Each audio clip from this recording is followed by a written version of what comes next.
I sold my condo and saved our family hotel from bankruptcy. But at the staff meeting, my parents announced my brother as CEO. Claire, he's more of a leader, my mom said. Ryan smirked. I didn't fight back. I made a call that left them stunned. What do you mean Ryan will be CEO? I'm the one who saved this hotel. My voice echoed through the newly renovated lobby, bouncing off the modern mountain-inspired decor I'd spent months perfecting. Mom's dismissive wave felt like a slap in the face. Claire, honey, your brother has more natural leadership ability. You're too detail-oriented, she said, as if explaining something to a child. That's when Ryan strolled in, hands in his pockets, wearing that smug smile I'd seen since we were kids. Hey sis, don't take it personally.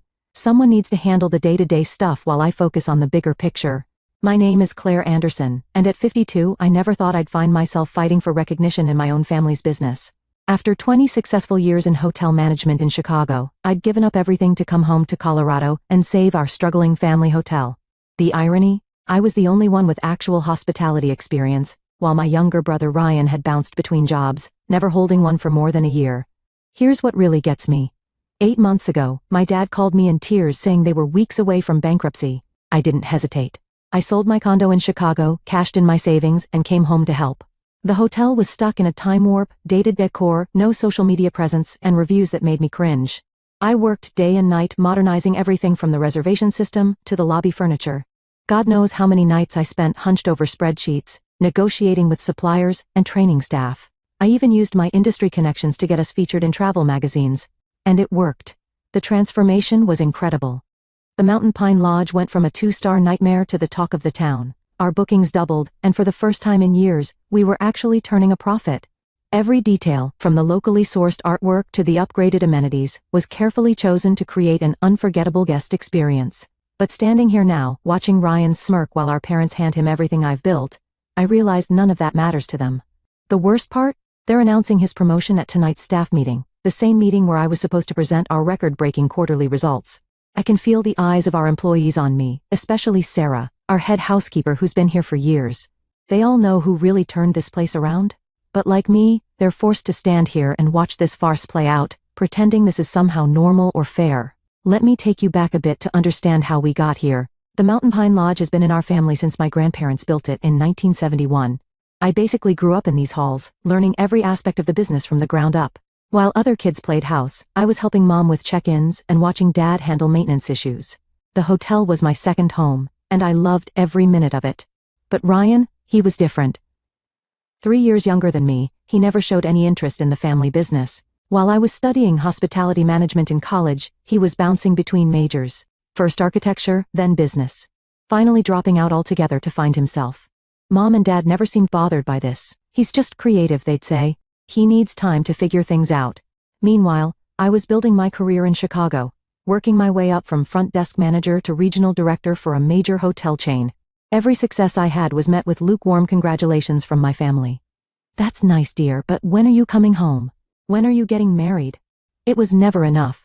When Dad called about the hotel's financial troubles, I knew exactly what needed to be done. The place was hemorrhaging money, outdated systems, inefficient processes, no real marketing strategy. The reviews online were brutal. Stuck in the past, needs major updating, not worth the price. It broke my heart to see my family's legacy crumbling. I took a leave of absence from my job in Chicago, which eventually became a resignation, and dove into the rescue mission. The 1 stone month was just damage control, fixing broken equipment, updating the booking system, training staff on basic customer service. I dipped into my savings to replace the ancient carpeting and give the lobby a facelift. Every penny I spent was carefully calculated to maximize return on investment. What really gets me is that Ryan wasn't even here during all this. He was off in Denver, supposedly networking, but really just partying with his friends. He'd show up occasionally for family dinners, make a few vague suggestions about modernizing our approach, and disappear again. Yet somehow, in my parents' eyes, his occasional input was just as valuable as my daily grind. I kept telling myself it would be worth it. That once they saw the results, the improved ratings, the increased bookings, the positive reviews, they'd finally recognize my value. I guess I should have known better. The past 3 weeks have been a nightmare. Ryan struts around like he owns the place, making changes left and right without any understanding of how a hotel actually works. Just yesterday, he decided to cut our continental breakfast service to save money. Apparently, oblivious to the fact that our breakfast ratings are one of our biggest selling points. When I tried to show him the guest satisfaction data, he just laughed and said, Numbers aren't everything, sis. But what really pushed me over the edge happened this morning. I walked in to find him firing Maria, our head of housekeeping who's been with us for 15 years. His reason? She wasn't flexible enough about his new scheduling system. A system that would have left us dangerously understaffed during peak checkout times. I managed to intervene and save her job, but the look of humiliation on her face will haunt me for a long time. I tried talking to Mom and Dad about it. I brought spreadsheets showing our progress, guest reviews praising our recent improvements, even financial projections for the next quarter. Dad just stared at his coffee while Mom patted my hand and said, "Dear, you need to give your brother time to find his footing. He has such wonderful ideas." That's when I saw it. The for sale sign on the old Riverside Lodge while driving home. It was our main competitor for years before falling into disrepair last season. I pulled into the parking lot, my mind racing. The property had so much potential, better views than our hotel, closer to the ski slopes, and a much larger spa space. Sure, it needed work, but I knew exactly what to do with it. I sat in my car for almost an hour, looking at that sign and thinking about every time my parents had overlooked me in favor of Ryan. Every achievement dismissed, every suggestion second-guessed, every contribution minimized. Something inside me snapped, or maybe it finally clicked into place. I called my realtor right there in the parking lot. The owners were eager to sell, and thanks to my savings and stellar credit rating, I could make it happen. By the time I drove home, I had already scheduled a viewing for the next morning. For the first time in months, I felt energized, excited even. I wouldn't have to watch Ryan destroy everything I'd built. Instead, I would build something new, something that was completely mine. Let them see what they gave up when they chose him over me. The next few months were a whirlwind of activity. I poured everything into transforming the Riverside Lodge into something extraordinary. While Ryan was busy throwing parties at Mountain Pine Lodge, I was working with contractors, redesigning spaces, and building a team of top-tier hospitality professionals. I named it the Summit, maybe a bit on the nose, but I wanted everyone to know exactly what I was aiming for. Word got around town quickly. Some people called me spiteful for competing with my own family. Others, especially those who'd worked with me at Mountain Pine, quietly cheered me on. My parents tried guilt-tripping me at first. "How could you do this to your brother?" "To us?" Mom would ask during our increasingly rare family dinners. I just smiled and changed the subject. Meanwhile, Ryan's mismanagement was taking its toll on Mountain Pine Lodge. Their reviews started dropping. Complaints about inconsistent service, maintenance issues, even cleanliness problems. 3 longtime staff members quit within the one stone month of his leadership.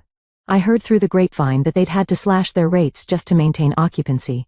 The Summit's grand opening was exactly 6 months after that fateful day in the lobby. I'll never forget my family's faces when they walked in. Mom's tight smile barely hiding her shock, Dad's wide eyes taking in the packed house, and Ryan's barely concealed anger. The local paper was there, taking photos and interviewing guests about Aspen's newest luxury destination. "You're trying to destroy us," Ryan hissed when he cornered me by the bar. "This is a direct attack on our family." I just smiled and replied, "No, Ryan, this is me succeeding despite our family." The contrast between the two hotels couldn't have been more stark. While Mountain Pine Lodge struggled with basic maintenance, the Summit was making waves with its eco-friendly initiatives and luxury amenities. Every detail I dreamed of implementing at the family hotel, but had been shot down, was now a reality here. From the locally sourced restaurant menu to the state-of-the-art spa facilities, everything was exactly as I'd envisioned. But success brought its own challenges. Other hotels started copying our innovative booking system. Some folks in town, old friends of my parents, started whispering about how I was tearing the family apart. Even some of my loyal guests from Mountain Pine Lodge expressed guilt about choosing sides. The real challenges came rolling in as the Summit gained momentum. My former vendors from Mountain Pine Lodge started getting pressure not to work with me. Mom had quite the social circle in town, and suddenly some longtime family friends stopped meeting me for our usual coffee dates. I even lost my spot on the local tourism board. Apparently there was a conflict of interest. But I wasn't about to let small-town politics derail everything I built. When local vendors hesitated, I found better ones in Denver. When the tourism board dropped me, I focused on building direct relationships with ski tour operators. Every obstacle just pushed me to be more innovative, more determined. Then came the biggest test of all. Mom and Dad showed up at my office one morning looking worried. The bank was threatening to call Mountain Pine's loans. Ryan's mismanagement had finally caught up with them. They wanted me to come back, not as CEO of course, but to help Ryan learn the ropes. "We're family," Mom pleaded. "You can't just let the hotel fail." I looked at them both sitting across from my desk in the office I'd built myself, and felt strangely calm. "I offered to help 8 months ago," I replied. "You chose Ryan, now you have to live with that choice." Dad tried a different approach. "Think about your grandfather's legacy," he said quietly. "This hotel has been in our family for generations, and I tried to preserve that legacy," I shot back. "You're the ones who handed it to someone who treats it like his personal playground." The whispers around town got nastier after that. I was the ungrateful daughter, the bitter sister, the woman who'd turn against her own family out of spite. Some days, those rumors hurt more than I'd like to admit. But every morning, I'd walk into the summit's lobby, see my vision come to life, and know I'd made the right choice. My team became my new family. Many were former Mountain Pine employees who jumped ship, tired of Ryan's chaotic management style. They understood what I was building here wasn't about revenge. It was about creating something meaningful, something we could all be proud of. The breaking point came during the annual Colorado Luxury Hotels Awards. The summit was nominated for Best New Boutique Hotel, and Mountain Pine Lodge was conspicuously absent from any category. I was sitting in the ballroom surrounded by my team when they announced our win. As I walked to the stage, I caught sight of my parents in the back of the room. They'd shown up unannounced, probably expecting to support our family hotel as they had for years. The look on their faces said everything. Mom was fighting back tears, and Dad looked like he'd aged 10 years. Ryan wasn't there. He'd stopped attending industry events months ago, claiming they were just popularity contests. But everyone in that room knew what this moment meant. The student had officially surpassed the teacher. The detail-oriented daughter had built something better than the family legacy they'd refused to entrust her with. During my acceptance speech, I thanked my team, our guests, and even mentioned Mountain Pine Lodge, where I first fell in love with hospitality. The crowd's uncomfortable shifting told me they caught my subtle dig, but it was the conversation afterward that really changed everything. A renowned travel magazine editor approached me for an interview. As we talked about the summit's success, my parents hovered nearby, clearly listening. They heard every word as I described my journey, including how being passed over for CEO had motivated me to build something of my own. "Sometimes the best success stories come from being underestimated," I said, loud enough for them to hear. That evening, the magazine editor told me they were naming the summit Best Boutique Hotel in the Rockies in their upcoming issue. The same issue would feature a piece on traditional hotels struggling to adapt, with Mountain Pine Lodge as their prime example. When the article came out, it was like a bomb went off in our small town. Everyone who'd whispered about me being spiteful had to acknowledge the truth. I'd built something extraordinary, while Mountain Pine Lodge was failing not because of me, but because of their own poor decisions. Looking back on everything, it's hard not to feel a mix of emotions. Part of me still hurts from the way my parents treated me, how they brushed aside all I'd done as if it were nothing. But another part of me, maybe the bigger part, feels liberated. I'm living my life on my terms, not waiting for someone else's validation. When I walk into the summit every morning, I'm reminded of what I built with my own 2 hands. The vibrant lobby buzzes with life. Guests chatting excitedly about their plans for the day. Staff moving efficiently with warm smiles. The faint aroma of freshly brewed coffee mingling with the clean mountain air that drifts in when the doors open. It's everything I ever wanted the Mountain Pine Lodge to be, and seeing it thrive gives me a deep sense of pride. My team at the summit has become my family in ways I never expected. Many of them, like Sarah and Maria, are former employees of my parents' hotel, who left because they saw the same lack of leadership I did. They've been instrumental in making the summit a success, and their loyalty humbles me. Sarah often jokes that she finally feels like her experience and ideas are valued, and I know exactly how she feels. Outside of work, I've started reconnecting with old friends. For years, I was so wrapped up in trying to prove myself to my parents that I let important relationships slip away. Now I'm making time for coffee dates and hikes, rebuilding those connections. Some people from the town who initially criticized my decision to compete with my family have even come around, admitting they admire what I've accomplished. I've also started to find my place within the community again. Hosting events at the summit has helped me re-establish old bonds and even create new ones. Just last month, we held a fundraiser for the local animal shelter in our new event space, and it was a huge success. Seeing people come together for a good cause reminded me why I wanted to work in hospitality in the first place, to create spaces that bring people joy and comfort. But it's not all perfect. There are moments, especially on quiet evenings, when I think about my parents and Ryan. As much as they've hurt me, I wish things could be different. I've caught myself wondering if they've ever truly understood the sacrifices I made to save our family's legacy. Still, I've come to realize that their approval isn't something I need anymore. My success, my happiness, they're mine, and no one can take them away. For so long I lived in the shadow of their expectations, but now I'm finally standing in my own light. It was about 3 weeks after the Colorado Luxury Hotels Awards when my parents finally reached out again. They asked me to come over for dinner, just the 3 of us. I hesitated for a moment, but decided to go. I wanted to hear what they had to say even though I wasn't holding my breath for a real apology. When I arrived at the house, the atmosphere was different. My mom greeted me with a nervous smile, and my dad avoided eye contact, fiddling with his watch the way he always did when he was uncomfortable. Over dinner, they started with small talk. How the weather was unusually warm for the season. How they'd heard about the summit's latest 5-star review. I could tell they were building up to something. Finally, my dad cleared his throat and said, "Claire, we wanted to say we're proud of what you've accomplished." My mom quickly added, "We know we haven't always shown it, but we do recognize how much work you've put in. The summit it's remarkable." I wanted to feel happy about their words, but they landed flat. It felt like too little, too late, especially after years of being dismissed. Instead, I just nodded and waited for what I knew was coming next. Sure enough, my mom launched into it. "Ryan's been struggling. The hotel isn't doing well, and he's in over his head. We were wondering if you could maybe guide him, help us get things back on track." For a moment, I didn't say anything. I let their words hang in the air while I looked at both of them, really looked at them. My mom with her carefully manicured nails gripping her wine glass a little too tightly, and my dad who seemed to be studying the tablecloth as if it held the answers to all their problems. "I offered to help a year ago," I finally said, my voice calm but firm. "I gave up my life in Chicago to save Mountain Pine Lodge. You chose to put Ryan in charge knowing he wasn't ready, knowing I had the experience to make it succeed. You didn't want my leadership then, and now that things have fallen apart, you're asking me to step in? I'm sorry, but I can't do that." My mom opened her mouth to argue, but I held up a hand to stop her. "I'll give you advice if you want it. I can recommend strategies, suppliers, even training programs for the staff, but I'm not coming back to fix what Ryan has broken. That's not my responsibility anymore." They didn't know what to say. My dad finally muttered something about understanding my position, but the disappointment on his face was clear.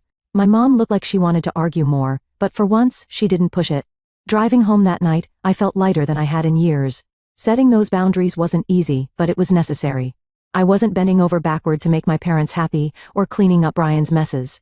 I was choosing myself, my happiness, and my future. Over the next few weeks, I noticed a shift in how I carried myself. Saying no to my parents gave me the confidence to enforce boundaries in other areas of my life too. I stopped over-explaining my decisions to people, whether it was about work or personal choices. I became more comfortable letting go of relationships that no longer served me, instead focusing on the ones that brought me joy and support. At the summit, we hit new milestones. Our occupancy rates were the highest in the region, and we started receiving inquiries from other boutique hotel owners, asking for consulting advice. My parents' hotel, meanwhile, continued to decline, though I did hear they finally hired a professional hospitality consultant to try to turn things around. Ryan and I barely spoke, and I was okay with that. He didn't apologize or acknowledge what had happened, but I no longer needed him to. His bitterness was his burden to carry, not mine. The summit had become a reflection of everything I'd worked for, my resilience, my vision, my independence, and as it flourished, so did I. Standing in the lobby of the summit one morning, I watched as the sunlight poured through the floor-to-ceiling windows, casting a warm glow over the modern decor I'd designed. A family walked past, laughing as they planned their day, while one of my staff expertly handed a couple their itinerary for a scenic snowshoe hike. It hit me in that moment how far I had come, not just professionally, but personally. For years I'd measured my worth by my parents' approval, by their ability to see and acknowledge my contributions. But now I realized I didn't need that anymore. What I had built here wasn't just a hotel. It was a testament to my resilience, my creativity, and my ability to thrive despite the challenges thrown my way. The journey had been hard. Letting go of the hope that my family would change was painful, but it also freed me. I no longer felt tied to the weight of their expectations or their dismissal. Instead, I felt proud of what I had created, proud of the team I'd cultivated, and proud of the life I was living. I wasn't just surviving, I was thriving. The Regional Hospitality Award ceremony was the kind of event I used to dream about attending. The room was buzzing with excitement, filled with industry leaders, journalists, and hotel owners from across the state. As the announcer began to list the nominees for Boutique Hotel of the Year, I caught a glimpse of my mom and dad seated toward the back of the room. Their faces were unreadable, but I could sense the weight of what this moment meant to all of us. When the summit was announced as the winner, the room erupted into applause. My team cheered as I walked to the stage, my heart pounding. As I accepted the award, I glanced at my parents. My dad gave me a small nod, and my mom's eyes glistened with unshed tears. It wasn't quite an apology, but it was acknowledgement, something I'd long since stopped expecting, but still appreciated in its own way. After the ceremony, I joined my team in celebrating. My parents didn't approach me, and I didn't go to them. This was my moment, and I wanted to share it with the people who had helped me achieve it. I felt truly free. free from the need for their approval, free from the shadows of their choices. Success wasn't about proving them wrong anymore. It was about proving to myself that I was capable, deserving, and enough. And as I raised a glass with my team that night, I knew I'd finally found peace. My parents adored my sister and showed absolutely no interest in my wedding. They laughed, saying, "The real celebration will be your sister's wedding." And my sister mocked, "If it were me, I couldn't handle such a cheap venue, lol. They didn't attend my wedding and completely ignored it. But after the ceremony ended, they showed up in a panic. I was at an old church in Cambridge, discussing arrangements for my wedding. The historic building of First Parish in Cambridge exuded a nostalgic atmosphere that wrapped my heart in warmth. Soft light filtered through the stained glass windows, gently illuminating the wooden pews that held over a century of history. In late May, a refreshing breeze lifted the petals of blooming azaleas in the church garden. This season in New England is perfect for weddings. The majestic sound of the pipe organ echoed through the church, filling my heart with solemnity. "Are you sure about this venue?" The church coordinator looked at me anxiously. Indeed, our budget was less than half the average wedding cost in this area, but Nathan and I had decided paying off his student loans would take priority over an extravagant wedding. "Yes, this is the perfect place for us," I answered with a smile. The reception at the adjacent Harvest restaurant would provide ample space for about close friends and colleagues. Inside the historic brick building, elegant chandelier light cast soft shadows on white tablecloths. Nathan and I were just beginning our careers as researchers. I worked in a biology lab at Harvard, while he was developing new treatments at MIT. Our combined annual income was $175,000. While not a small amount, we couldn't afford an extravagant wedding considering our student loan payments. But this was our choice. Living honestly with the one I love, that's what I believed would make us happy. That evening, I returned home to find what seemed like a scene from another world. The living room was piled high with luxury brand wedding catalogs, and my sister Vanessa sat there with her fiancé. Her fiancé James was an executive at a major pharmaceutical company, with an annual income exceeding $400,000. "Look, this is our wedding venue." Vanessa excitedly spread out a brochure for a luxury resort hotel. The budget was, which her fiancé's family would cover entirely. They expected over guests, a champagne tower, caviar, a full-course dinner by a top chef. Everything was extravagant. "How lovely," Mother's eyes sparkled as she listened to my sister's wedding plans. Our parents had invested most of their $500,000 retirement fund in my sister's future. However, when the topic of my wedding came up, their expressions changed completely. "You're having your wedding in such a cheap church?" I could never show my face to my friends. Vanessa looked at me with contempt. That gaze held the same sense of superiority she'd had since childhood. "I'll attend Vanessa's wedding, but I won't come to yours." Mother's words pierced my heart like ice needles.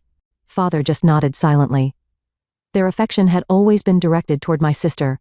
Since childhood, Vanessa had been special, beautiful, sociable, living the life our parents had hoped for. Meanwhile, I had chosen the path of a modest researcher. On my way home, fighting back tears, I called Nathan. His warm voice resonated through the receiver. "It's okay, Olivia. We have our own happiness.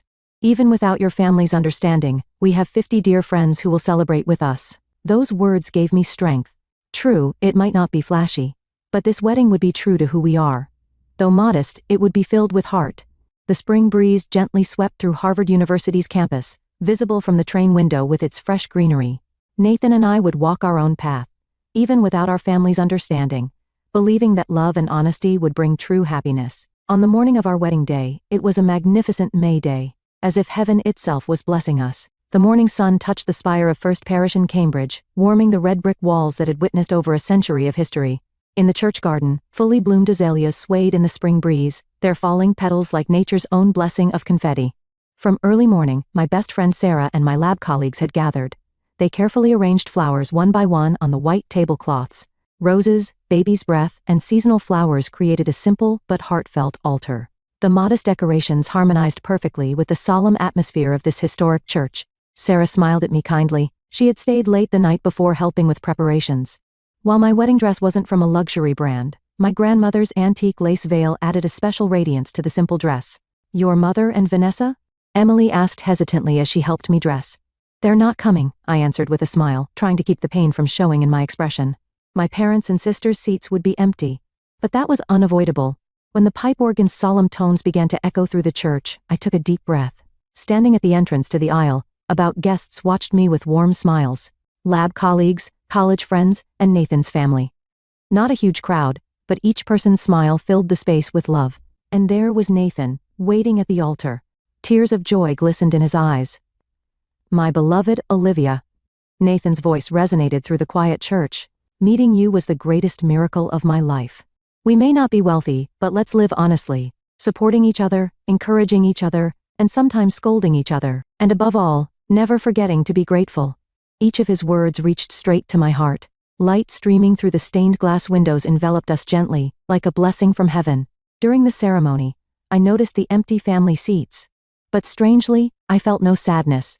Instead, gratitude for those who filled this place with warm smiles filled my heart. After the ceremony, the reception began at the adjacent Harvest restaurant. In the historic brick building, soft chandelier light gently illuminated the space. The aroma of New England clam chowder wafted through the air, accompanied by the pleasant conversation of guests. Then came an unexpected visitor. "May I have a moment?" The speaker was Thomas Walker, a prominent figure in the pharmaceutical industry who had shown interest in my research. "Dr. Miller, it was a beautiful ceremony." Thomas approached us with a warm smile and offered his congratulations. This kind of heartfelt ceremony truly represents genuine happiness. Though not extravagant, it's a wedding full of love and sincerity. I was deeply moved. His words brought tears to my eyes. Thomas's expression clouded slightly. "By the way, where are your father, mother, and sister? Are they unwell?" That question created quiet ripples. No one had known that my family had intentionally abstained from attending. But with this question, everything would come to light. The reception continued slowly. The delicate flavor of grilled Atlantic salmon, seasonal vegetable sides, and Boston cream pie for dessert. Though not luxurious, each dish contained the chef's sincere care. The guests' speeches were filled with warmth. The lab professor spoke of our dedicated research approach. College friends talked about our meeting and subsequent growth, and Nathan's parents expressed their joy in welcoming me as a new family member. In that warm atmosphere, I realized anew. True happiness can't be measured by material things or money. It lies in the bonds with people who genuinely celebrate with us. Outside the window, the setting sun over Harvard Square cast gentle light, as if reluctant to end the day. A soft bell rang in the Harvest restaurant's reception hall announcing the dessert service. At that moment, Thomas Walker's expression froze. He stared at his smartphone screen, then looked intently at me. His gaze held indescribably complex emotions. "Dr. Miller." His voice maintained its usual dignity, but carried a hint of sadness. "I need to ask you about this post." The smartphone screen he showed displayed my sister Vanessa's Instagram account, posted just 30 minutes ago. There was a shocking message alongside photos of her surrounded by luxury brand bags and dresses. "I'm too embarrassed to attend my sister's cheap wedding. I wouldn't want my friends to see such a modest wedding. Real celebs understand, right?" The post had likes from our parents, even a comment from mother. "That's right, the real celebration will be our beloved Vanessa's wedding." The atmosphere in the venue instantly froze. I took a deep breath and slowly closed my eyes. When I opened them, there were no tears. My voice sounded surprisingly calm. My family refused to attend my wedding, saying it was embarrassing. The sound of 50 guests holding their breath was audible. Everyone had believed the pretense of sudden family illness. Thomas quietly stood up. His expression showed a severity I'd never seen before. "I apologize, but I must attend to an urgent matter." He took out his smartphone and quickly began making calls. "Mr. President, I deeply apologize, but a serious issue has arisen. Urgent action is needed regarding our dealings with the Richardson family." With those words, events began moving rapidly. In one corner of the venue, a video conference with multiple executives had begun. The faces on the screen all wore serious expressions. "We should immediately review the $50 million deal with luxury real estate development. Due to ethical concerns, we should reassess all business relationships." The executives' voices quietly but surely moved the situation forward. Thomas himself was drafting a mass email to industry contacts. Clear words lined the text. "Due to the discovery of serious ethical issues, we are immediately reviewing all business relationships with the Richardson family. Actions that disregard basic human values are incompatible with our corporate philosophy." By then, inquiries from multiple business partners had begun flooding James's company. Smartphone notifications continued ringing like warning bells. "What have you done?" James's angry call to my sister. His voice was so loud it could be heard outside the restaurant. "The company's reputation is ruined. All contracts will be void." Immediately after, my sister's tearful call to mother. "Mom, this is terrible. James is furious. The company is in trouble." Panic spread like an avalanche. Father received an urgent call from a friend warning him, "Things have gotten serious." The entire family panicked and began rushing to the wedding venue. Meanwhile, I quietly sipped my champagne. The sweetness of the Boston cream pie felt strangely pleasant. Beside me, Nathan gently squeezed my hand. The atmosphere in the venue had changed, like the calm before a storm. Guests watched quietly, but with tangible tension, anticipating what would unfold. Thomas stood before us again and bowed deeply. "I sincerely apologize for causing such a disturbance on your special day." I gently shook my head. "No, thank you for revealing the truth." Just then, the restaurant door burst open with a loud sound. There stood my family, with hurried footsteps. My parents and sisters' expressions were completely distraught, having lost all their usual dignity and arrogance. Mother's makeup was smeared, her appearance disheveled in a way she would never normally allow. Vanessa, though wearing a luxury brand dress, was pale and trembling. Father tried to speak but kept losing his words, just standing there. "Olivia, please." Mother's cry echoed through the venue. Her voice held none of its usual haughtiness. Instead, it dripped with pure fear and desperation. "James's company is in trouble. Do something." My sister cried out, nearly collapsing. "Big sister, help me. The engagement might be called off. Please, do something." The air in the venue instantly froze. All 50 guests held their breath at this unexpected development. The chandelier light illuminated this dramatic scene like stage lighting. I slowly raised my champagne glass to my lips.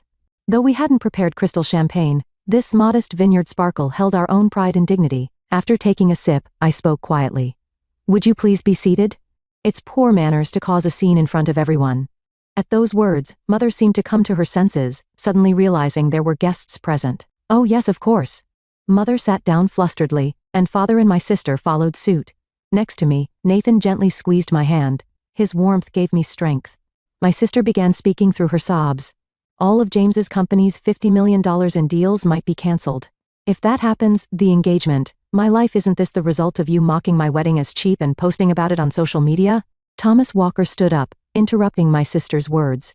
His expression held severity but also dignity. "Richardson family." His voice quietly but surely resonated through the venue. "This is no longer just a family matter. It's a serious ethical issue that goes to the core of our business." My parents' and sisters' faces grew even paler.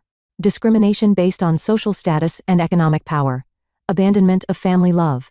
And publicly flaunting these actions on social media. These acts directly oppose the ethical values our industry holds most dear. Thomas quietly scrolled through my sister's post on his smartphone. "Cheap wedding, can't show it to my friends," and the likes from parents. This post is already causing major ripples throughout the industry. Father's shoulders slumped. "Currently, we're receiving numerous inquiries from business partners, questioning whether we should review our dealings with the Richardson family." But as my sister desperately tried to make excuses, I quietly raised my hand. "Vanessa, be quiet." At those words, my sister fell silent. I had never spoken to her in such a strong tone before. "This is the fruit of the seeds you sowed, nothing more, nothing less." I picked up my dessert fork. While quietly cutting into the Boston cream pie, I continued. "You couldn't celebrate my wedding as family. Instead, you mocked and despised it. How can anyone trust you as business partners?" A heavy silence hung over the venue. In that silence, I slowly brought the dessert to my mouth. The gentle sweetness of the custard cream melted on my tongue. "But, big sister, we're family, aren't we?" At my sister's anguished cry, I tilted my head gently. "Family? How interesting. Just a few hours ago my wedding was too embarrassing to attend, wasn't it?" Oh yes. Your words about how real celebs understand were quite impressive too. I bet you didn't expect that definition of a celeb to be overturned so quickly." At those words, my sister completely broke down. She collapsed, dragging her luxury brand dress on the floor. "Actually, there might be a solution." Thomas spoke again. All eyes in the venue focused on him. "Resolving ethical issues requires appropriate, sincere response. And that response cannot be just a formal apology." He placed his smartphone on the table and continued.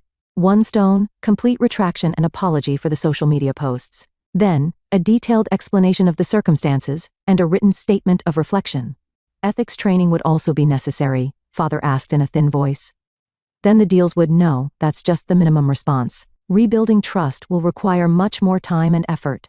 At these words, the color drained from my entire family's faces. That's when Nathan quietly stood up.